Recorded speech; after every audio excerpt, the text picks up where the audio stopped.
Now, how do we make that your reality? How do we get you on the right track to going down that path? I want to do a session now where we teach you the basics. It's funny, I'm at the reception last night and a lady comes up to me and she's telling me she's been doing this for like 3 weeks and she's really, really confused. She's getting like 40 emails per day. She doesn't know, what to do, what not to do, where to turn, and it's just very confusing. This business is actually quite simple. We overcomplicate it though. Okay, we get that much information thrown at us that we can't recognize what's important and what's not. But it's actually quite simple. There's a few fundamental things that you need to do to get results. And if you do them, you will get results. Okay? Very first thing, it all starts inside of your head. Who here, you guys are getting into internet marketing, but who here is currently working in a job? Okay, all right, so quite a few of you. Who here is like full-time in your business?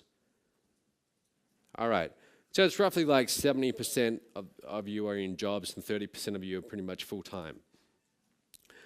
After seeing thousands of people come through our training, one of the biggest challenges is how do they make the transition from employee into business owner? Because they require very different ways of thinking.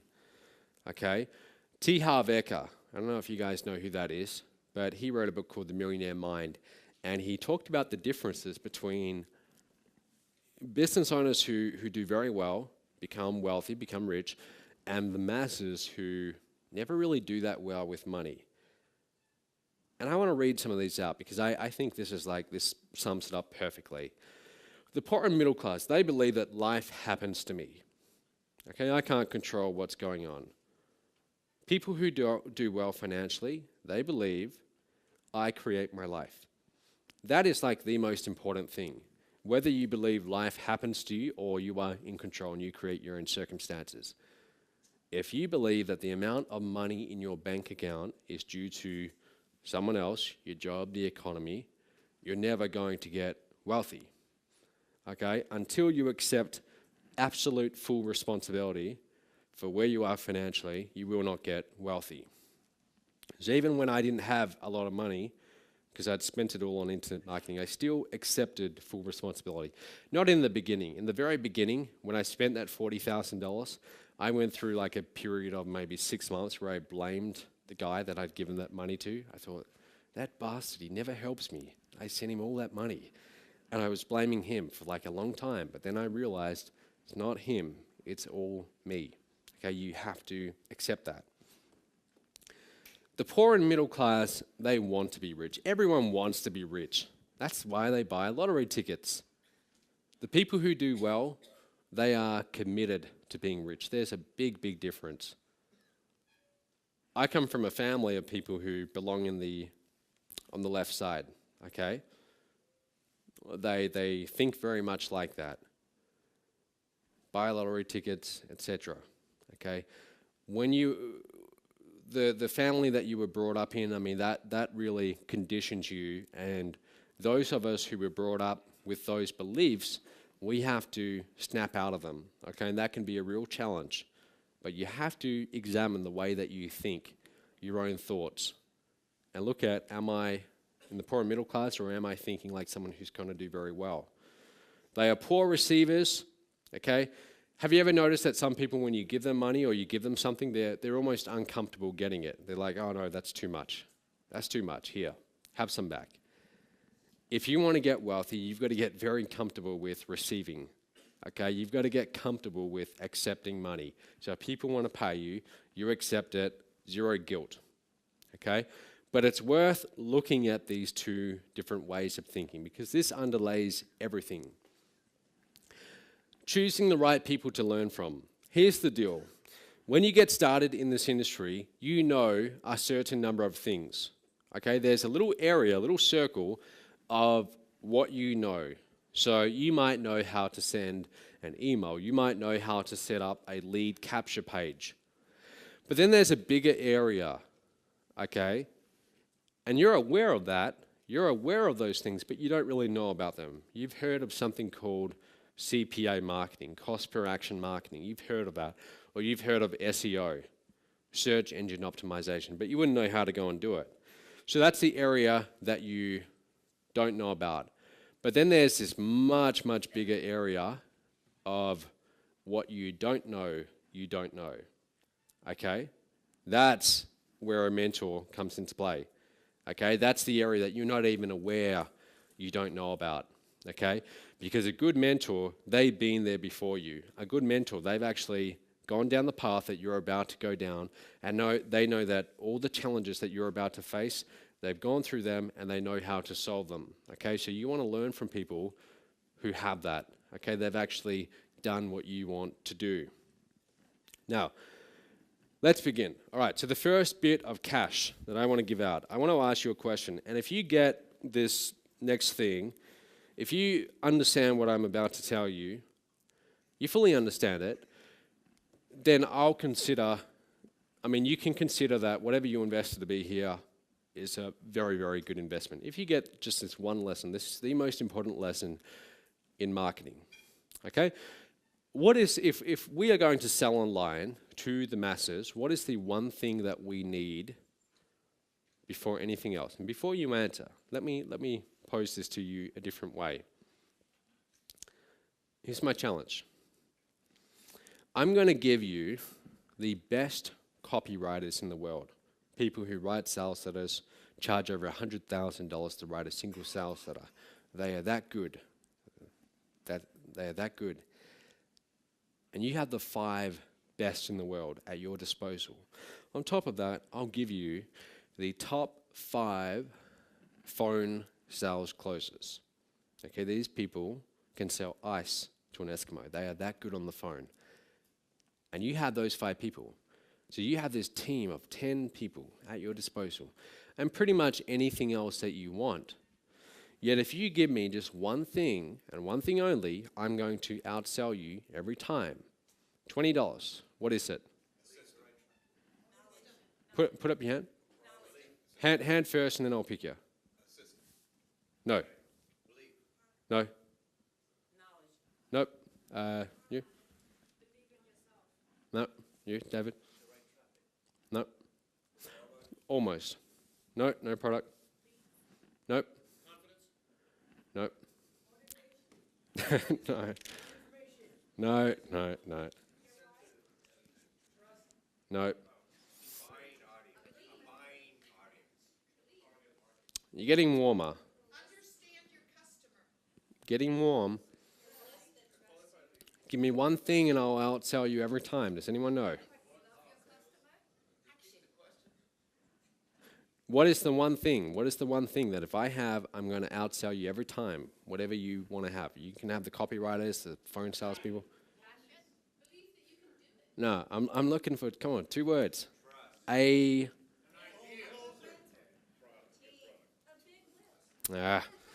tell you. I'll tell you what it is. Don't worry, there'll be plenty of opportunity. It is this. If you give me this one thing I'm going to outsell you every single time, it's a starving crowd. Okay? If I have a starving crowd who actually wants to buy what I'm selling, I will outsell you every time. It doesn't matter if you have the best copywriters or the best marketers at your disposal working for you 24/7. It doesn't matter. If I have this, I'm going to outsell you every time. Let's take this literally. I want you to imagine this scenario, okay? Tonight, we have a dinner, like a party. Do you guys all know about that? I'll tell you, from 7 to 11 p.m. It's a private mastermind dinner. And later on today, I'll tell you how you can get invited. Make sure you leave tonight free. Those of you who are local, make sure you stick around. But from 7 to 11 p.m. in a room nearby, I'll be paying for your dinner if you're invited, okay? Again, I'll tell you later on how you can get invited. So you're going to have a feast and you're going to eat a lot of good food. Let's pretend that after this session tonight, you've had this big, big meal, and I bring you back in this room. You all have a seat, and then in front of me I have a table, and on this table there's the finest gourmet food. I mean, there's lobster, whatever you can imagine, like really, really nice food. And I stand up here on stage and I start pitching you this food, telling you, hey, you should really buy this food. And I even offer it for half price, telling you it's really good food. you've all just eaten, you're all full. So I might get a few sales. Okay, I might get a few sales. Let's imagine another scenario though. Let's imagine that next door we have the exact same size crowd next door, about 100 people.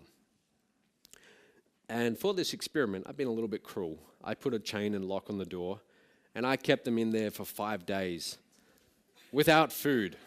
But I gave them water. Okay, I gave them water, but by this point, they are so hungry, they're starting to look at each other. Okay, they are literally starving. So I pitch you guys the lobster, and I get maybe, whatever, like a few sales. But then I go next door, and I'm offering them McDonald's.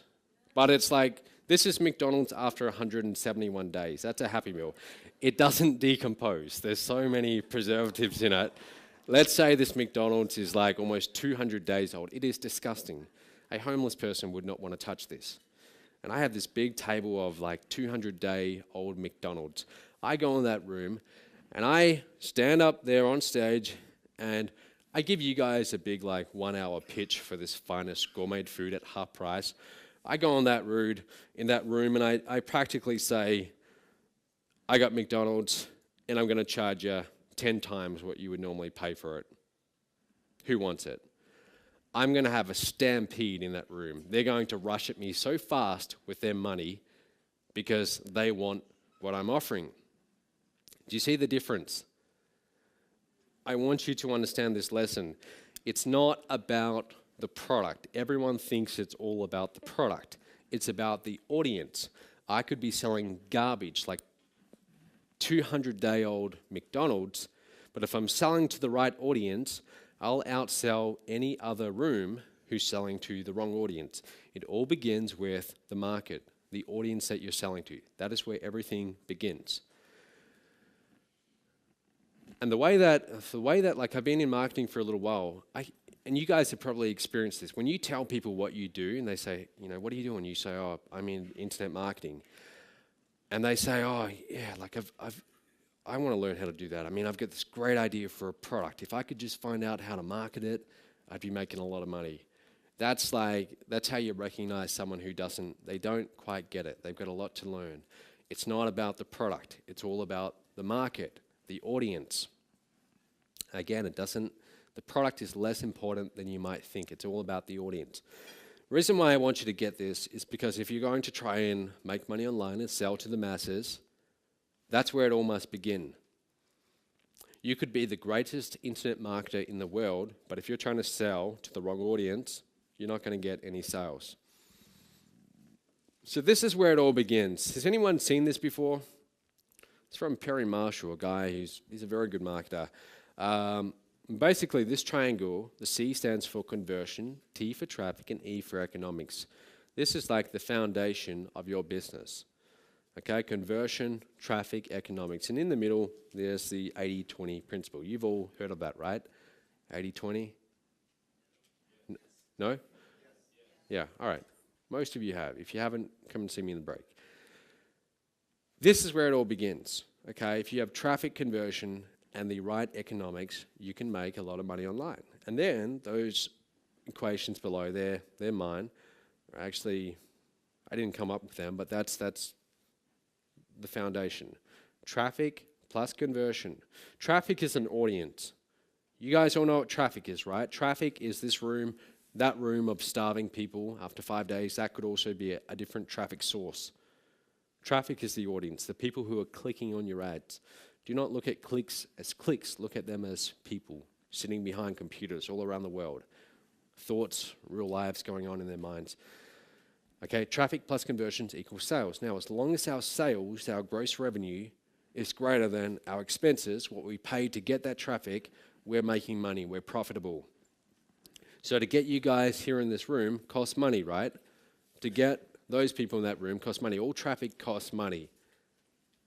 There's always a cost for traffic. But as long as what's coming in is greater than what's going out, you're making money. Okay?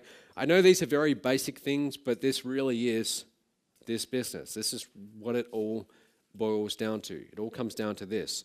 Traffic is really just eyeballs. It's getting people looking at your offer online. seeing your offer. That's all it is. They click your ad, they go to your lead capture page, they see your offer.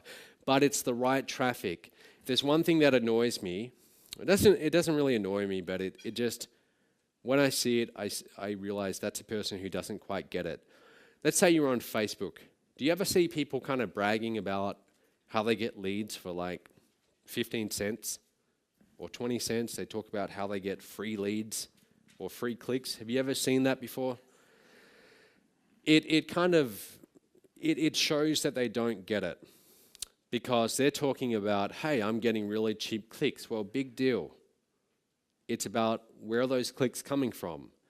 Are those clicks from a room of people who just had a meal and don't want to buy, or are they from a starving crowd? It's not about the fact that you get clicks for X dollars. It's about who's doing the clicking, okay? Who is the audience? That's where it all begins. So when it comes to buying traffic, there are some traffic sources where I will happily pay $5 for a click. For someone to click my ad, I'll pay $5, or I'll pay $10. And there are other traffic sources where I wouldn't want to pay 5 cents for that click, because there are different people behind each click. Does that make sense? You're getting that? This is really important. Understand that money only comes from one place, and that is people. Do not look at people look at internet marketing as if it's this thing where you sit down in front of your computer and your computer is going to magically spit out dollars, right? That's how they look at it. And I used to think about it like that too. I'd go and create my traffic campaigns, and that's how I'd look at it. And I'd look at clicks as just being clicks. They're just little digits on the screen.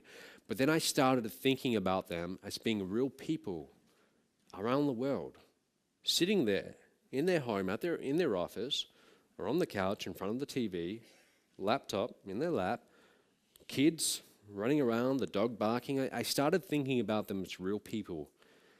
And how do I communicate to those real people? How would I communicate to them if I was actually there in person? And I started to put that into my marketing. Okay, really important. It's funny, like when I fly around to all these different places, like a few days ago I fly in from Mexico and I fly into LA. I love looking out the window of the plane and just looking down at like all the houses and all the cars. And I think, look at that, there's like tens of thousands, millions of people, okay? All of these people. And each of these people, they all have bank accounts, they all have wallets, they all have money. Now, where are they deciding to spend their money? How do I get my offer in front of these people? This is how you must think. Okay, money doesn't just come out of the computer, money is coming from these people. So when you communicate through your marketing, you must communicate as if you're communicating to a real person. It's really important.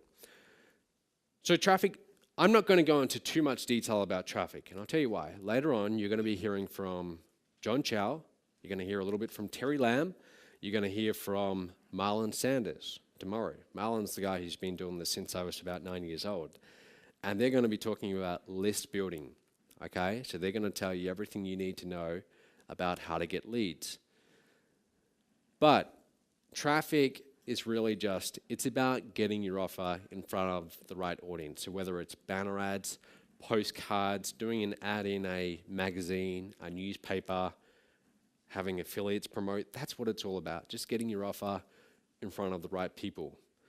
Now, what is conversion? Conversion, okay, so we have traffic. Remember, traffic plus conversions equals sales. Just because you have people in front of your offer or coming to your website, it doesn't mean you're going to make a lot of money. For example, do you guys remember that song, It's Friday, by Rebecca Black? Remember that? Do you? Yeah. How many views did that get? It got like 100 million or something like that. It got like some ridiculous number. Now, so in other words, like tens of millions, I think it might have been like over 100 million people see this page on YouTube, see this video. That's a lot of people. Okay, that's a lot of people. Now, did that turn her into a billionaire? No. Did it make her into a millionaire?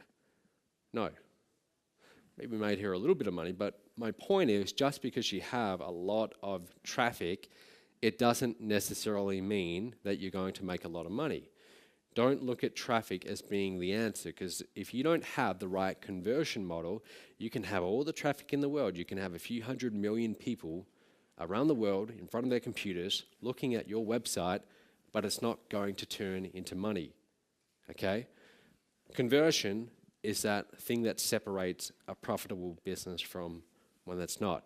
Conversion is the ability for you to put an offer on your website that persuades someone to pull out their wallet, take out their credit card, and send you some digital money, okay? And if you can master this one skill, you can have people from all over the planet sending you money. It's a cool thing. But that's what conversion is. So that's the second thing we need. Now the third thing, economics. Here's the deal. At one point in my life, and this was actually fairly recently, I'd been looking at my bank account and I'd been building up this cash balance. And I was I'd been watching it from like late 2011 when I first started getting like decent results. And all the money that was going in the merchant account, I just left it all in there. I did not touch it. I didn't go and spend it on cars or houses or anything. I just let it all accumulate. The only time I took money out of that account was for business expenses. And I watched it grow from 50,000 to 100,000 and above and beyond. And I remember it got to about $980,000 just sitting there. And I'm watching it and I'm thinking, can I get this to $1 million? Finally, it gets to $1 million. Okay? And I think, great. And I take a screenshot of it and I think, awesome. Finally, I reached that target. And then what happens, over the next maybe 4-5 months, we're doing several $100,000 per month in revenue. 4 or 5 months later, I go back into that bank account, and I'd kind of been watching it, but I was so focused on gross, on how much we're making per month in revenue, and I wasn't focusing on net, what's actually going into our bank, how much cash do we have on hand. 4 or 5 months later, that number had barely changed. And I thought, what is going on here? All of this money is coming in, but it's all going out just as fast. This is insane. This is stupid, okay? And here's why. When you start getting results, there's a big danger that you focus on gross numbers. You see it all the time. Internet marketers are bragging about, hey, I make $100,000 per month. It's not about gross, it's about net. How much did you actually get to keep? The fact that you're making hundreds of thousands of dollars per month doesn't really mean anything if you're not getting to keep at least, a portion of it. This is economics, okay? The economics of your business, it must be profitable. If it's not profitable, guess what?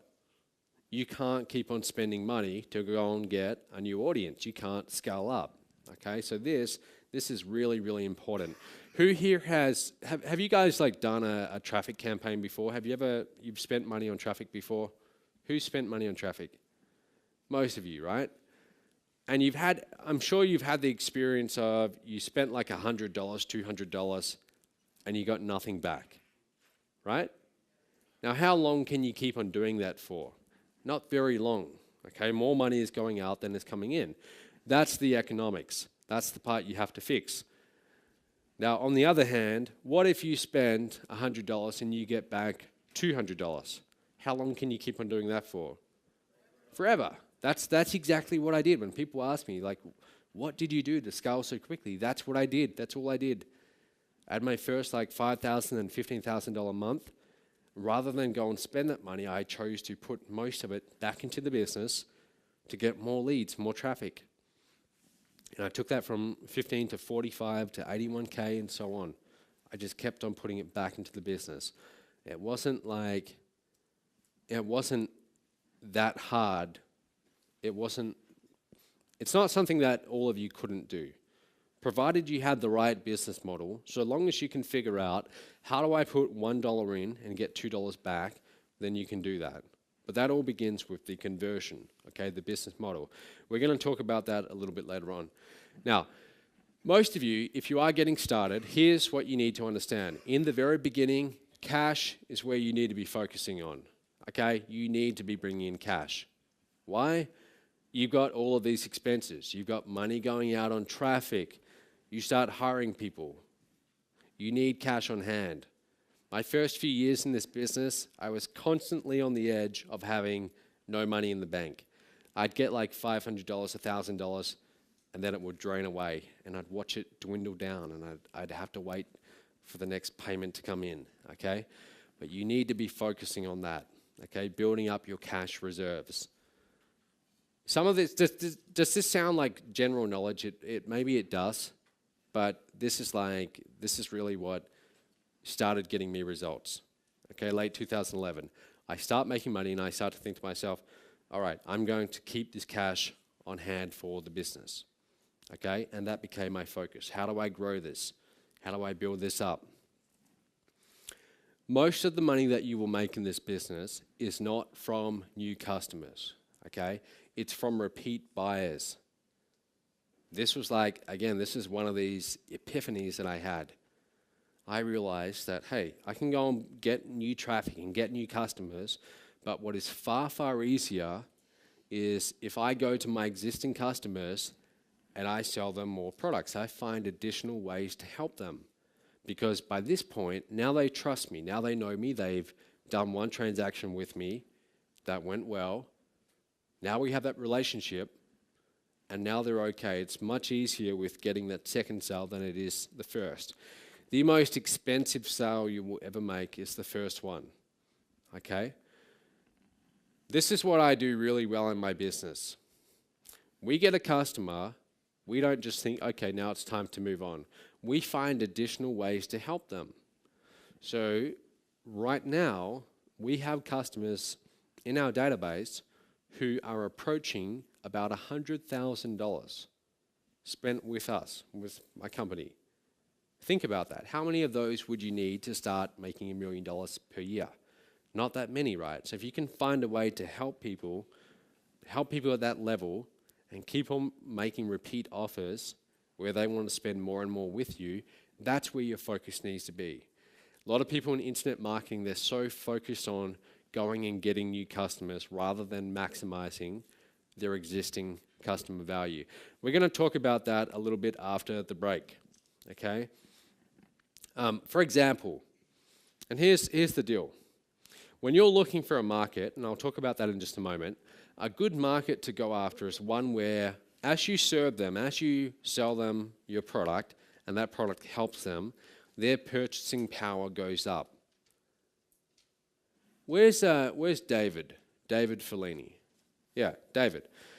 So about 5 weeks ago, David came to Fiji, and David invested, he's a platinum member. Okay, platinum is the highest level in MOB. David invested in my apprentice program. It's $50,000. It's a one-year one-on-one coaching program with me. Okay, $50,000. Do you know why he did that? I'll tell you why. In his first 4 or 5 weeks in MOB, okay, joining our business, he made $12,000 100% residually. When I say residual, I mean like literally he did not have to do anything. And the reason is he had someone in his organization who was a producer, and they started going and getting leads and sales, and David got the residual commissions on that. Okay? So I find a way to help him make money through our training. His purchasing power goes up. Now he feels more comfortable investing at the higher level. Do you see how that works? That's how you must do this industry. If you want to do well in this industry, you help people do well, you help them start getting results, you help them start making money. Only then will they feel more comfortable investing in your higher level programs. But that's how we do it. Okay, that's how you must do it. So choosing your market, this is like everything. Where do you start? Which market are you going to go in? You've got a lot of options here. You've got like the weight loss, fitness niche, multi-billion-dollar niche, big niche. You've got the make money niche or the business opportunity niche, beauty, anti-aging, lots of different niches available. I mean, just watch the infomercials late at night. You'll see all of these different niches out there. What you're looking for, guys, when you're choosing this niche that you're going to go and dominate in with your online business, you want to look for a niche where there's already competition. Competition's good. It means people are making money. Okay? You want to look for competition. Don't shy away from competition. Part of the reason why I chose the internet marketing niche, there is a lot of competition, yes, and I look at that as a plus, but also, when you are choosing a niche, it really, really, really helps if you understand your target market. Okay, if you understand what they're going through. Most of you right now, you are going through this right now, this whole internet marketing journey. You're trying to learn how to do internet marketing. You're going to seminars, you're buying products, you're sitting there at your computer each day. Some of you are getting results, some of you aren't, but you're going through the ups and downs. What you're doing right now, whether you realize it or not, is you are getting an education in your market, okay? Because you are your market. I'm very grateful that I spent my first 2 years really, really struggling in this niche because it taught me exactly who I'm marketing to.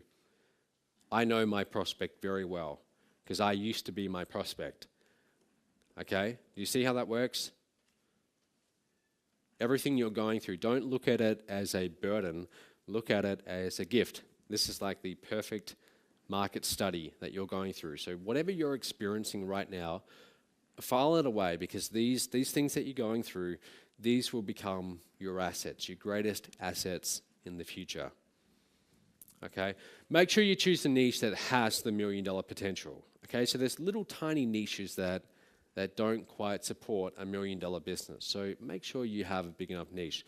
The business opportunity, internet marketing niche, it's a massive niche. It's a multi-billion-dollar niche. Lots of money to be made here. Now, is this good? Are you guys getting value from this before I go on? All right, good. So here's the deal.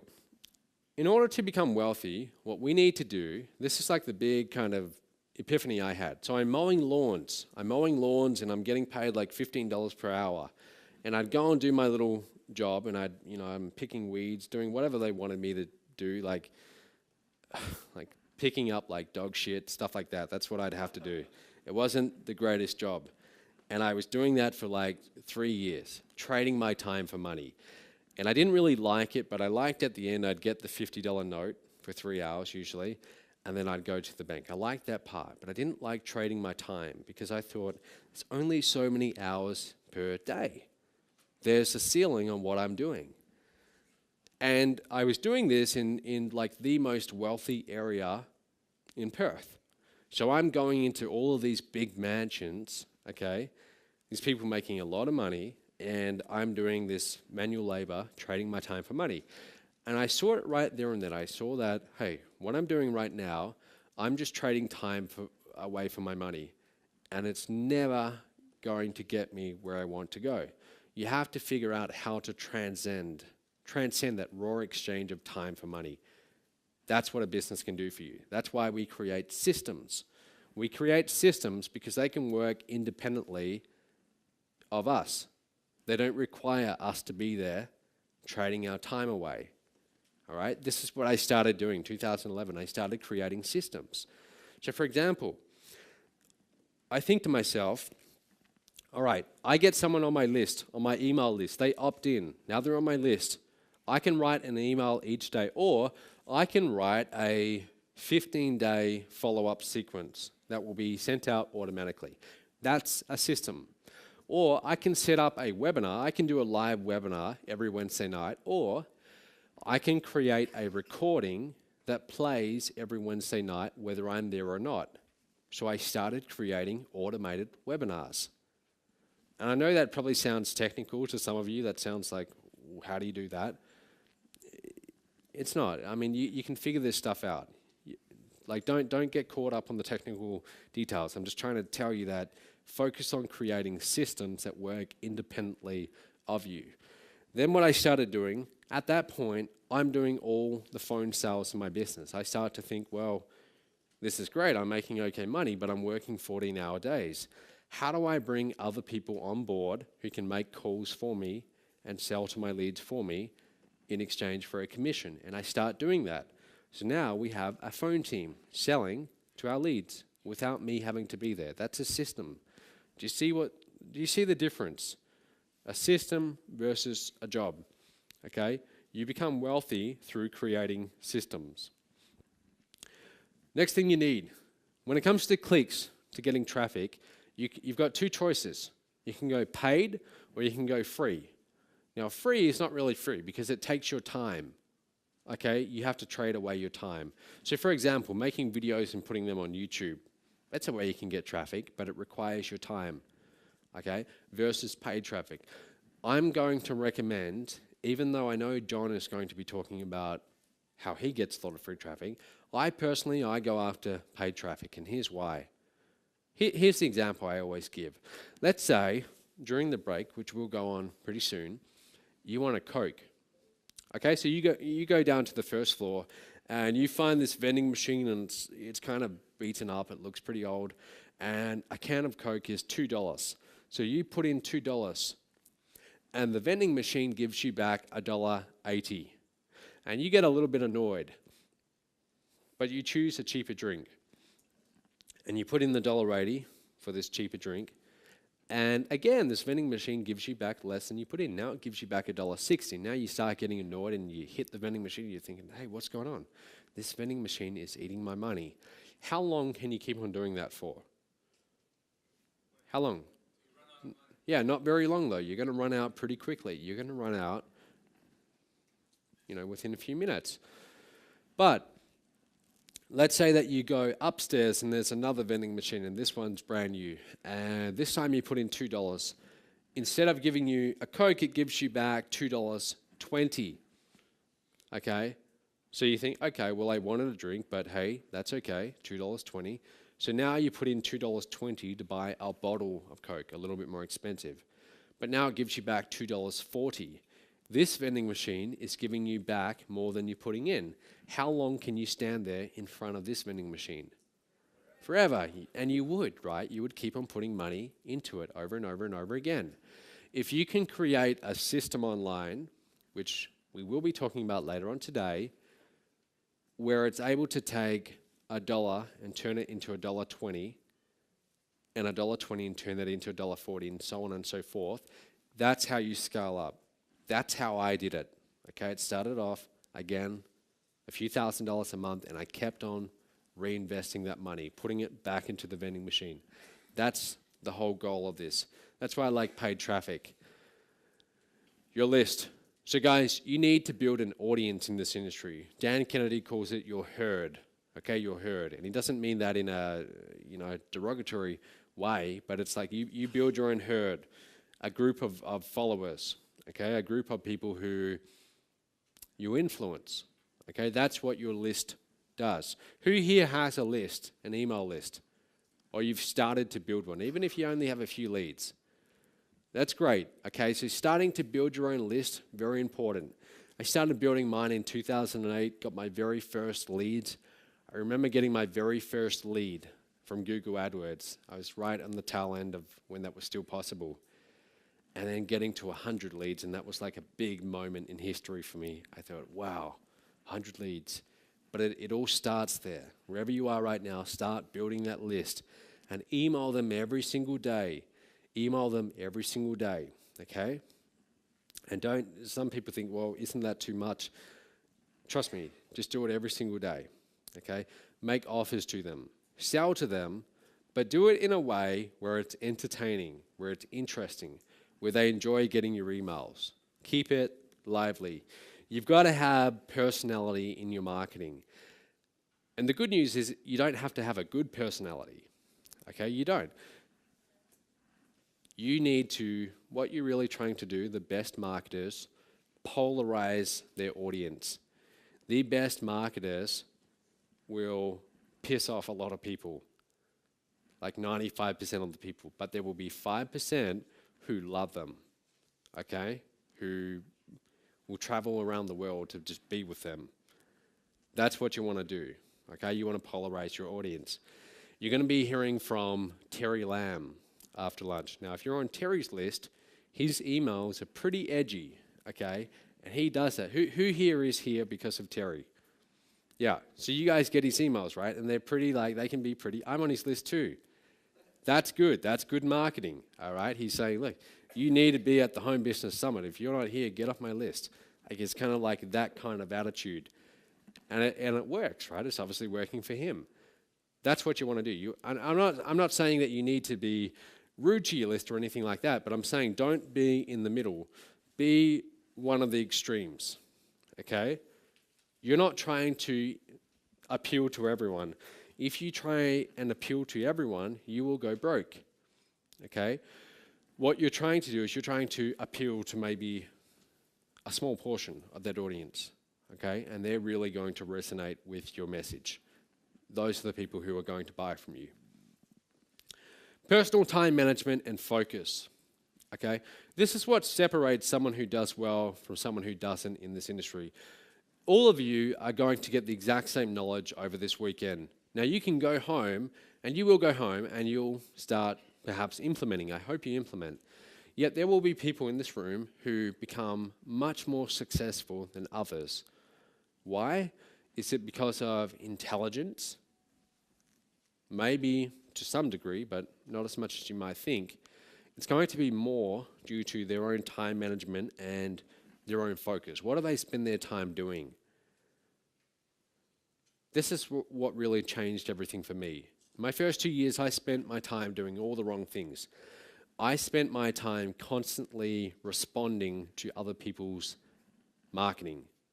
So I'd get like 50 emails a day. I'd be watching the next launch after launch and responding to their marketing. My attention was constantly jumping from ad, click here, click here, click here, and I would do that for hours and hours and hours on end. Okay? I'd be very busy, but I wouldn't be productive. I wasn't getting much done. Who can relate to that? Yeah, you can feel that, right? You sit down in front of your computer and you go through that. What you need to do in the very beginning, here's what is essential. That first sale, you need to get that as fast as you can. Okay, you need to get that sale as soon as you can. Here's why. Number one, for the cash, obviously the resources, you need resources to build your business. But number two, it's psychological. What happens is, if you go too long without getting results in this industry, you start to doubt yourself. And that's what I did. You start to doubt yourself and you start to accept that this is just the natural state of affairs. I'm never going to figure this out. Okay? And it's dangerous. Okay, it's dangerous. When you get that first sale though and you see, hey, this is actually real, this actually works, it will snap you out of that.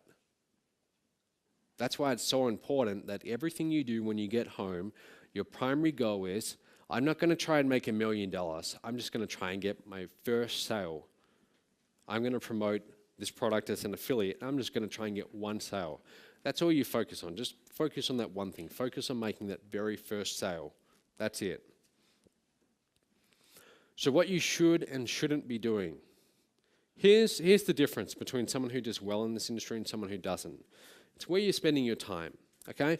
So if you spend your time doing activities that actually bring in revenue into your business, you're going to do well. For example, writing an email to your list and promoting a product. That's going to bring in the revenue, okay? That's going to get you sales if you do it enough and you do it to the right audience.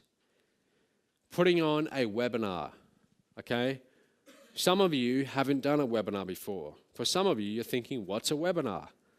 And it might think like a long way off, okay? But you've got to be challenging yourself, okay? For me, at one point, doing a webinar was a big, scary thing too, okay? But you doing a webinar and getting people on a webinar and selling to them and telling them you should get this program, that's a revenue-producing activity. That is time well spent.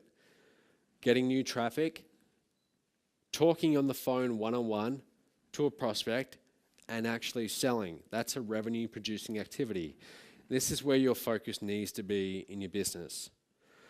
What doesn't bring in revenue is you studying course after course after course, thinking that you must know everything before you go and take action. That will keep you broke, okay?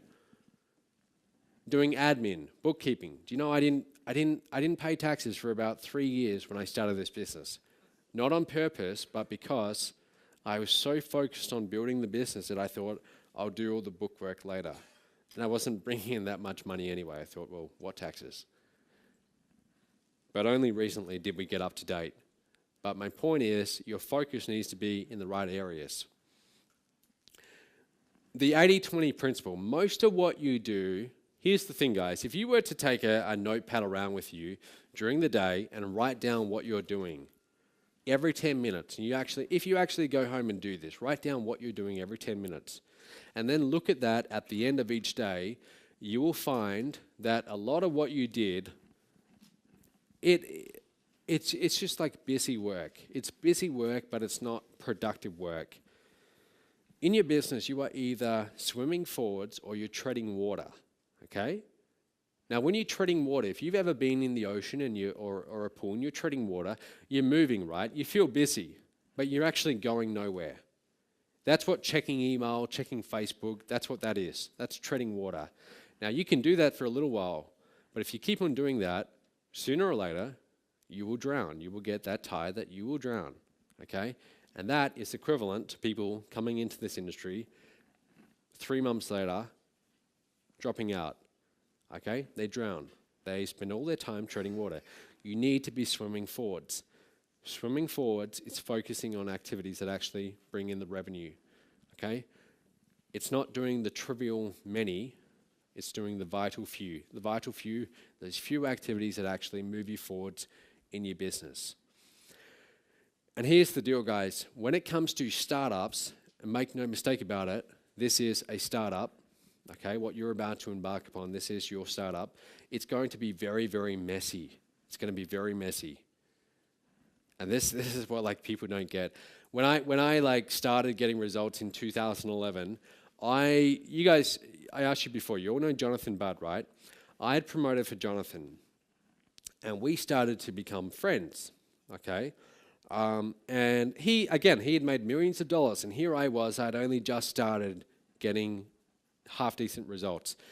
And I started working with him to help him in his own business and doing my business on the side. So I saw the inside of his business. This is a guy who was doing millions of dollars. And I saw that it was chaos. It was very, very messy. And that was like an eye-opening moment. I saw, wow, this is what it's like. This is what success looks like. I've been afraid of this for so long. I've been thinking that I need to get everything, I need to know everything before I go and execute. But when I saw what he was doing, I saw this is just a guy who just executes, and he makes a ton of mistakes along the way, but he's just constantly in action mode. And I started applying that to my own business. And those people who are in my business today or working behind the scenes, and there's a few of you here, you will attest to this. You will know it's very, very messy. So what you see, you know, when you get the emails and so on, it might look like it's fairly organized, but behind the scenes, it's very messy. You have to get used to that.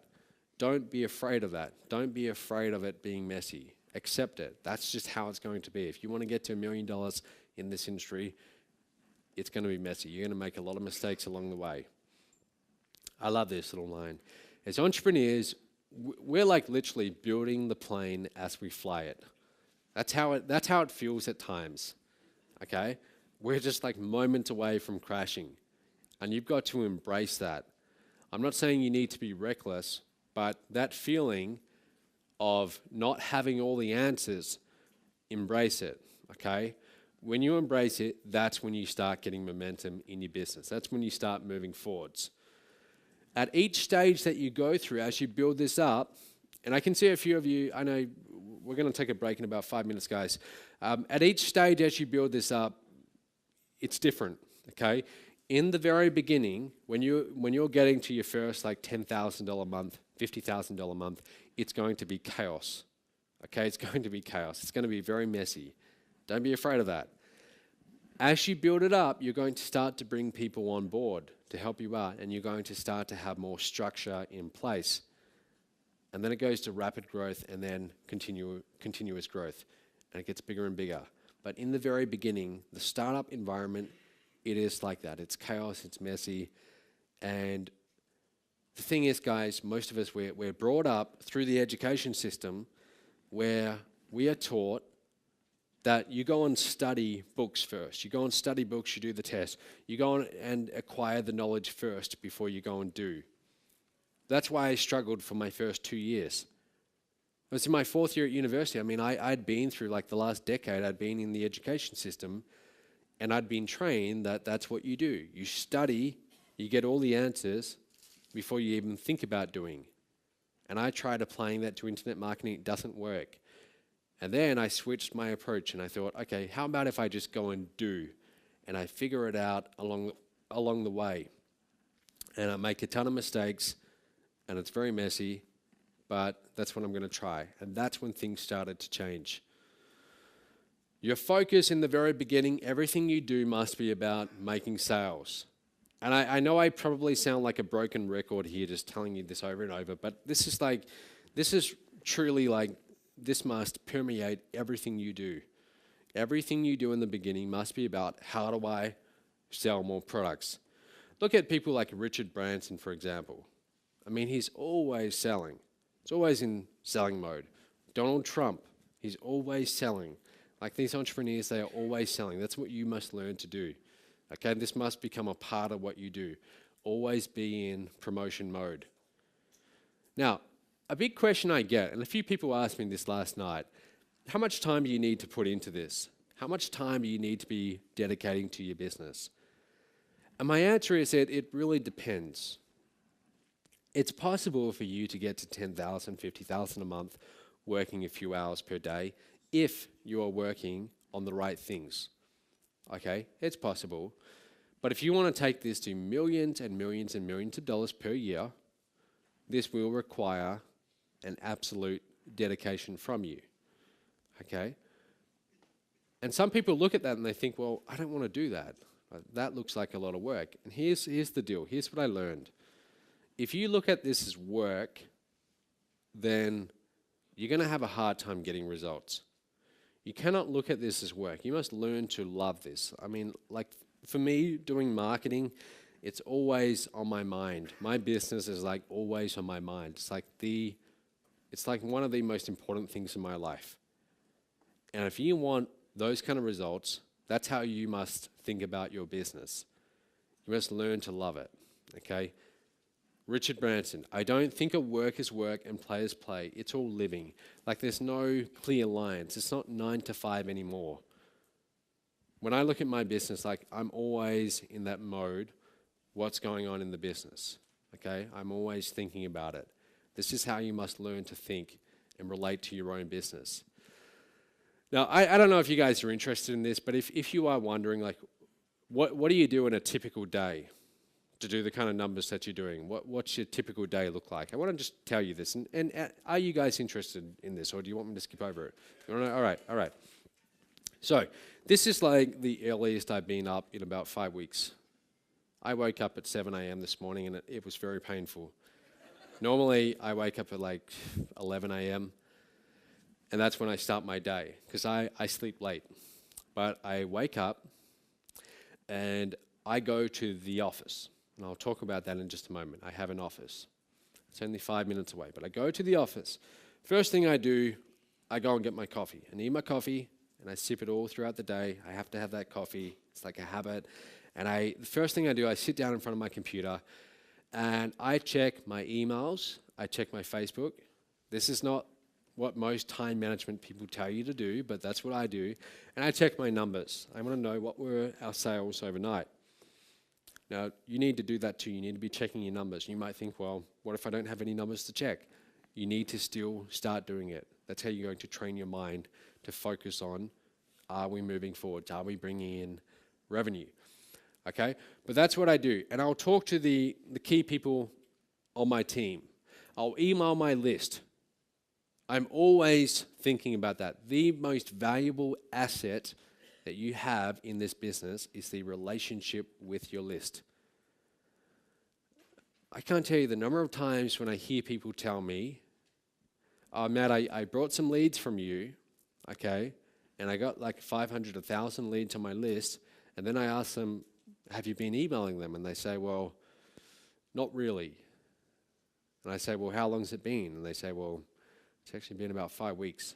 Should I start emailing? And by that point, I'm like, well, that list is pretty much dead.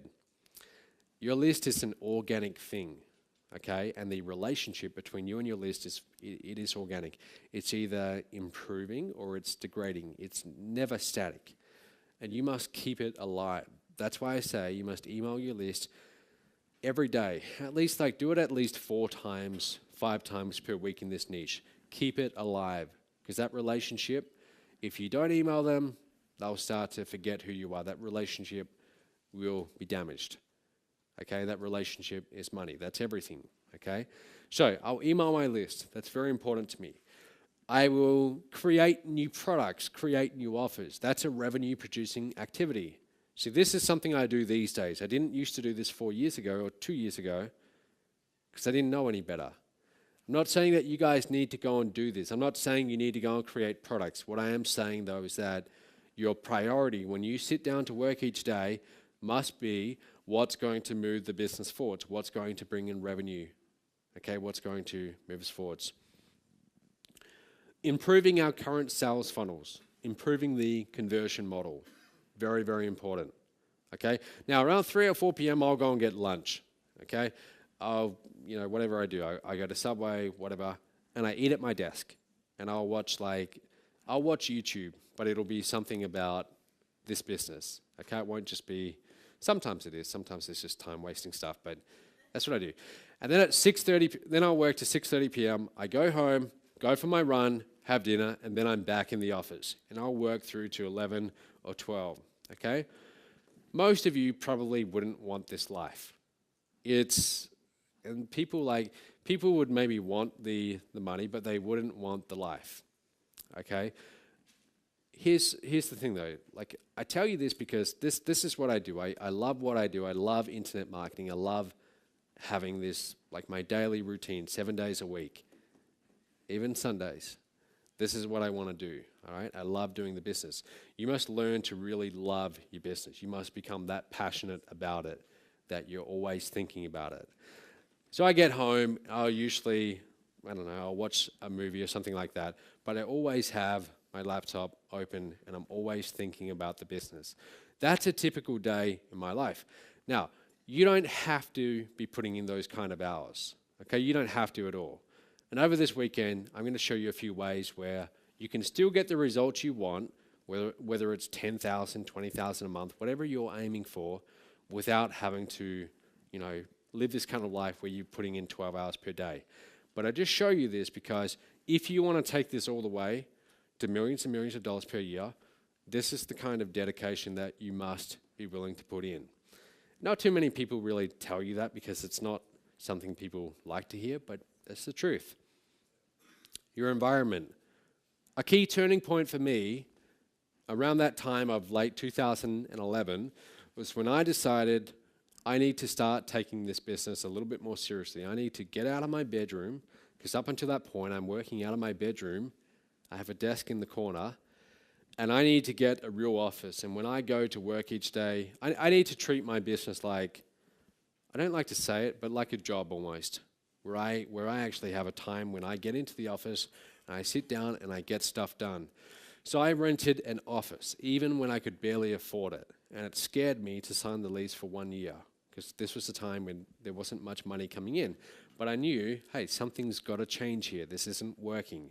So I go and I rent an office, and that was one of the best decisions I've ever made. I still rent an office. It's 5 minutes away from where I live.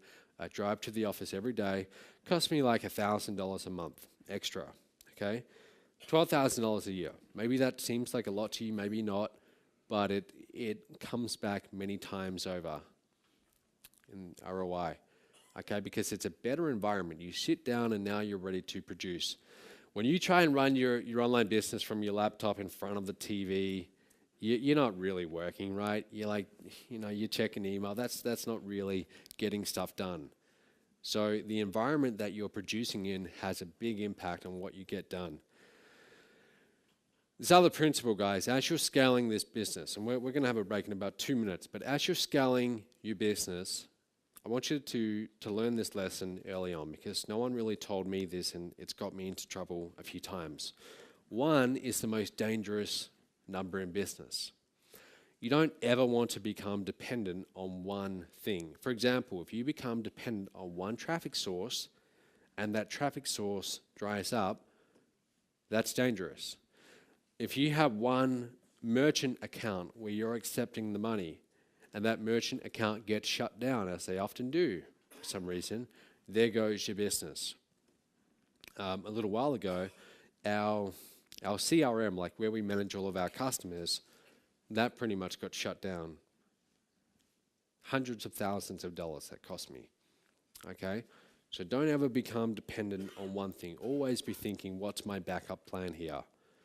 Okay, and finally, before we go to the break, I want you to enjoy this journey that you're about to embark upon. I mean, entrepreneurship and this struggle that we go through to build this business, it's not a burden, it's a privilege. It's a privilege to do what we do. We live in a time, if you look at the history of humankind, we are very lucky to be living at this time with the internet. We can reach people all around the world with our marketing. It's incredible. So we're very lucky, and look at this. This is fun. Look at this journey as something that it's something to enjoy. Don't look at this as a struggle.